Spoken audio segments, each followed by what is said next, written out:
What was the best moment of one lawyer outsmarting another lawyer? If my attorney hadn't said, "No questions, Your Honor," I could have been paying thousands of dollars per month to my ex-wife. Sometimes silence is everything. This was one of the dirtiest and harshest divorce proceedings I've known about, and hopefully my only one under my belt.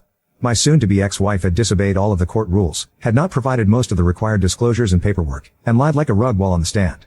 She was one of the dirtiest dealing, meanest, most selfish, gold-digging bitches I knew.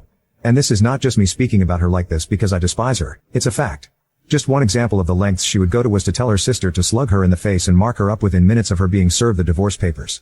I was away at a friend's house at the time, but she was going to call the cops and claim that I had assaulted her. To her sister's credit, she refused to play along. So, we get into court on the final day for the final hearing. I'm on the stand. My attorney interrogates me first, and then her attorney does. Then she gets on the stand and her attorney interrogates her, but she lies right through her teeth. I was seething with frustration because of how phony and untruthful it was. Things were looking bad for my case. By the way, she came into the marriage with a kid and 3 suitcases. No vehicle, no money, and only a part-time job. I owned a house, a cabin, 3 vacant lots, a boat, 3 vehicles, and had a career with a very respectable income. She had nothing but the kid and bills. Her attorney got done with her and it was my attorney's turn to rip her apart. But he leaned over to me and said, "I'm not going to ask her any questions." I said, "What the absolute fudging fudge do you mean you're not going to ask her questions? The bitch just blatantly lied.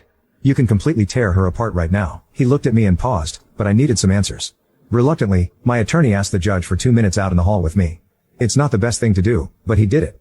We went out into the hall where my attorney basically told me that he had it under control and I'd see that shortly. I was still seething, but after having spent nearly over $30,000 in legal fees, I figured I had to trust him to do what was right. And he did. We went back into the courtroom. The judge reconvened the session and told my attorney that it was his turn to question my estranged wife. My attorney stayed seated and said, "No questions, Your Honor. You could have knocked me over with a feather." My ex-wife got one of her sour and mean little smiles on her face. She knew she'd beaten me. The judge said, "Time for closing arguments," and called for my attorney to close. My attorney stood up, moved to the lectern and said, "Your Honor, the law clearly states that the court can only rule on items brought before it during the hearings. And since nothing has been brought to the court about the disparity of earnings, post-marital support, or continued maintenance, they cannot be considered." At that point, you could literally hear a pin drop in the gasping intake of air.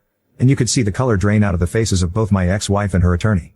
The fact that I was making almost 6 figures at just one job, and had insurance through my job, and a good retirement plan with insurance cover included, were all moot points that she would get minimal benefit from. Yes, she got part of my retirement income, $810.56 per month for the rest of my life. But that was calculated only on what had accrued during our marriage. She got no more than that. She got no insurance benefits.